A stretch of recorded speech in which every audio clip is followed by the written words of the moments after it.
Let's speak to Fadel Abdul Ghany, the founder of the Syrian Network for Human Rights. It seems to be pretty clear that the Syrian regime is thinking at least about launching an offensive on Idlib province. We've seen a build-up of troops there, but many people fled to Idlib to get away from conflict in other areas. If there is an offensive on Idlib, where will those civilians go? There is no way actually to go. Idlib is the last neighborhood, as we know, and a lot of Syrians gathered in Idlib from Ghouta and from Daraa. What does that mean? That means the end of the political solution at all. And that also indicates to us, it's very clear, not from now, since the beginning of Geneva negotiation, that the regime does not intend actually to make this settlement or political solution. But why now? The question is why seizing Idlib before negotiation or before these talks. That means also there is no need actually to be in Geneva after 1 week.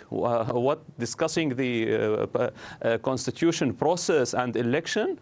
After what? After the regime seized all the territories, that plaster and bombing all the political process actually. The second point is So you think that the negotiation process will be out of the window as soon as the Syrian regime reclaims Idlib? Is that the goal, to have to avoid any kind of political settlement?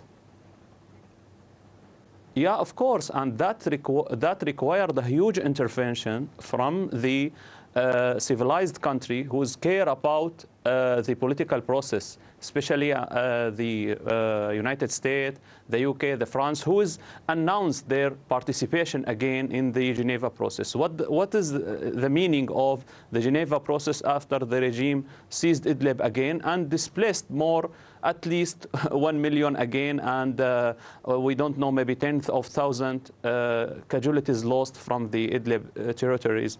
But the heavy actually cost of the humanitarian attack against Idlib, no one can bear this humanitarian cost, because here we have about 4 million displaced from different provinces. They gathered in Idlib, as I mentioned. It's very heavy cost. None the United Nations, none the UN or the Turkish government or anyone can bear this heavy cost. This is actually, I think, this is a good card. We can, the state or all of us actually, we can face the other side, the Russian and the regime and the Iranian. And I think this card in can I just ask you, Fadel, can I ask you, you've got the UN and the US both coming out and warning the Syrian regime against launching an offensive on Idlib province. The UN envoy Staffan de Mistura asking Turkey to talk to Russia. Do you think any of that will make any difference on the Syrian regime's plans?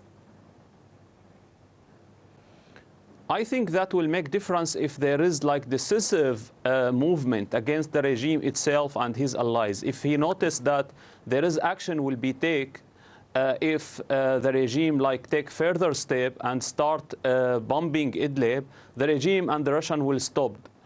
Otherwise, the regime will continue, and the regime is very actually clever in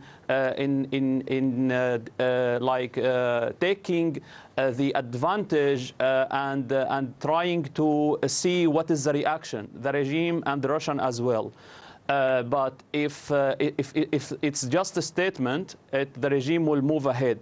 But the Mistura actually failed what he's did in Al-Ghouta, and he failed in Daraa as well.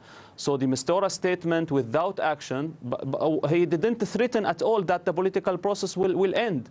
He called for the meeting. Actually, this is contrary to what is the regime making, and start actually in the troops of the regime start still till now actually gathering and enforcing his troops around the Idlib.